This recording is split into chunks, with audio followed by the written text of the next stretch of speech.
The Harris and Trump campaigns are sharing their July fundraising hauls, with the VP shattering records. Her campaign says they've raised $310 million last month. That amount does include donations made when Biden was still the candidate, and the $200 million raised in the first week of Harris's candidacy. The campaign says 94% of it came from donations under $200 and 2/3 from first-time donors. Meanwhile, the Trump campaign says it raised just over $138 million last month, and that includes donations raised in the aftermath of the attempted assassination of former President Donald Trump and during the Republican National Convention. And while the candidates rake in cash, all eyes are on Harris as she gets ready to announce her running mate. Several of her potential VP picks have cleared their schedules. CBS News has confirmed Pennsylvania Governor Josh Shapiro will no longer be attending a previously planned fundraiser in New York. And Transportation Secretary Pete Buttigieg has changed his schedule for the day. There are also reports Kentucky Governor Andy Beshear has pulled out of previously scheduled events that he had planned.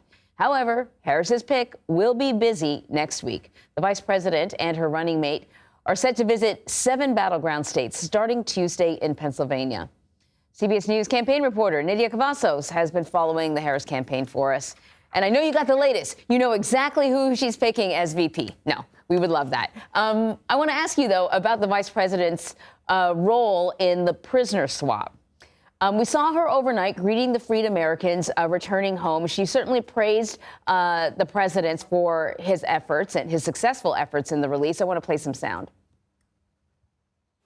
This is just an extraordinary testament to the importance of having a president who understands the power of diplomacy and understands the strength that rests in understanding the significance of diplomacy and strengthening alliances. It's an incredible day. You can see it in the families, in their eyes, and in their cries.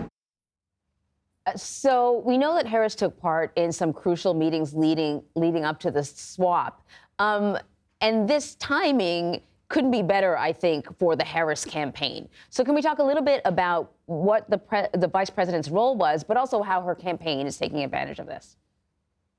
Good morning, Anne-Marie. And so, like you said, we wish we really had the answer here in terms of who Vice President Harris will be picking as a running mate.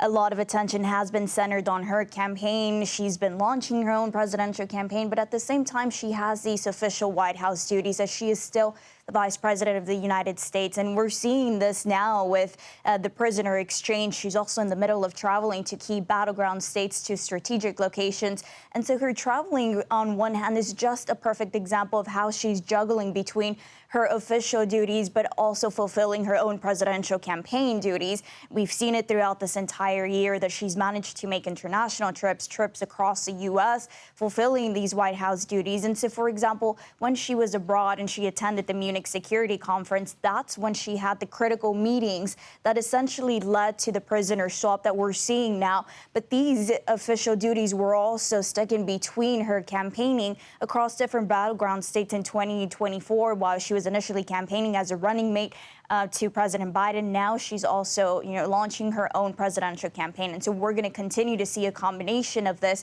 just as we saw it yesterday. Even she was out in Houston campaigning, but she comes back to Washington and she's fulfilling these duties. And she did play a critical part in the prisoner swap.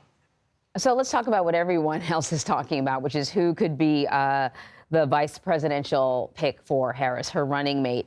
There's been sort of a flurry of cancellations out there.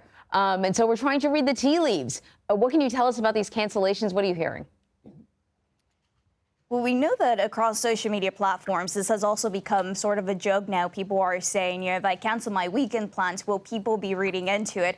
But this is exactly what some of the candidates have been doing. We know that the governor of Pennsylvania, on one hand, had canceled his weekend commitments. He was supposed to appear in a fundraiser over the weekend. We know that Transportation Secretary Pete Buttigieg, on the other hand, also canceled some of his plans. And this comes down during the same weekend that Harris is down to the last final days and last couple couple of hours before she has to narrow down that list and make her pick. We know that there is a list of contenders that have already met with the vetting team that is also assisting Harris and Harris's team with, the vetting material process. And this includes the governor of Pennsylvania, Minnesota, Illinois, Kentucky, the senator of Arizona, Mark Kelly, and also Transportation Secretary Pete Buttigieg. So while the campaign has also stressed that we shouldn't necessarily be reading into every single detail, we are analyzing every possible aspect in order to be able to determine who's going to be Vice President Harris's running mate.